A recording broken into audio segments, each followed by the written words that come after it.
Hey everybody, it's Mike Young, lifestyle nutritionist with aPlantBasedDiet.org. Welcome to my book, Live to 150. This is chapter 76, and it is about grandparents and parents.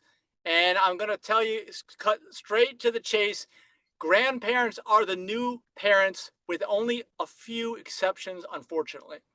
Now, I'm a grandparent, my wife's a grandparent, and when I was growing up in the 70s and 80s, I can remember uh, as being raised there that my parents were not as strict as my grandparents. Whenever I'd see the grandparents, we'd always get spoiled. We'd have things we couldn't have at my parents' house. I remember specifically like soda, Coca-Cola, and tasty cakes in Philadelphia. Total junk food, complete junk food. But whenever I went to the grandparents, that's what I got. And you know what that did? Not just to me, but to entire generations of people, is it made them think that that is what you should want. That's the reward. So you're always seeking that out because you relate that to a lot of good things. And what's happened is, as time's gone on, that's become the norm. And as I've alluded to and said many times in this book, in the different chapters, you need to avoid almost everything in the grocery store. Almost everything. 80% of what's in the grocery store, you got to get rid of. Don't touch, don't eat. It's everywhere. And that's the problem. So there are a few people that have been raising kids that are enlightened, and I'm not talking to you. If you are enlightened and you know what you need to do, because we're in dire straits right now in so many ways, because for a while the average lifespan was going up and now it's going down. We have the most inefficient, highest cost per patient health care, sick care system in the world. We're in a bad, bad place. So the roles have changed, where in my day, when I was a kid growing up, it was the grandparents who would spoil me. Now I do believe, and let me know in the comments how you feel about this, the grandparents need to be the educators. Unless you're dealing with enlightened parents. If you are, that's awesome, because you're probably going to teach the grandparents a thing or two. Most of the grandparents aren't the educators, but they need to be. That's just where we are right now. And that's why I'm telling you this.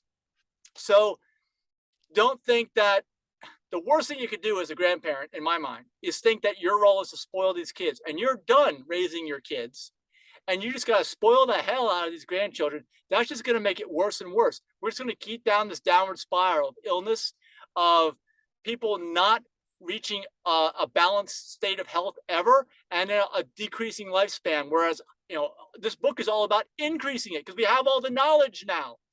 The problem is that no one's teaching the knowledge except for me, it seems like, and a few other enlightened individuals. Like, you're not going to hear this in your schools. You're not going to hear it at medical school for the most part, even if you're a physician or some higher level medical professional. You're not going to know this. You're taught how to manage diseases, not go for and cure root cause issues, which is everything has a root cause. That's pretty much that's out there, with a few exceptions. There are some outliers there. I'm not talking about that, and I'm losing my voice from talking so much about this. So what else can I say? Well, just that recognize, if you're a grandparent, that that's your role now. And I know you didn't ever think it would be like that, but I didn't think we'd ever be in a situation where so many people are not doing well. They're overweight and obese. Just look around. It's a sad state out there. People aren't enjoying their lives. Nobody. I don't care what they say. If you're not in a balanced state of health, you don't have to be fully optimized, although fully health optimized will get you the maximum benefits. But if you're not in a balanced state of health, and I don't mean, hey, my doctor's got me balanced on meds. That's not a balanced state of health. That means you are suffering because you got major problems to where you have to be on maintenance medications. That's a major problem as far as I'm concerned. And you're suffering all the negative side effects of taking those pharmaceuticals. There's no way you're having a good time. No way you're having fun. It's not a good situation out there, but I am optimistic, and I do think it can change. And it's so crazy that you can either be part of the sheep out there and be like that, or you can optimize your health like never before and enjoy life like never before. And that's your choice. So hopefully what I've said here in this chapter has convinced you, if you are a grandparent or will be a grandparent, of your role. And sorry, this is just my dried out voice from talking. Maybe I need to stop making videos for today. So that's it. If you're a grandparent, like the video, of course, if you got any kind of value out of this, and of course, subscribe so you get notified for the next chapter. See you in the next chapter if I can talk. Bye.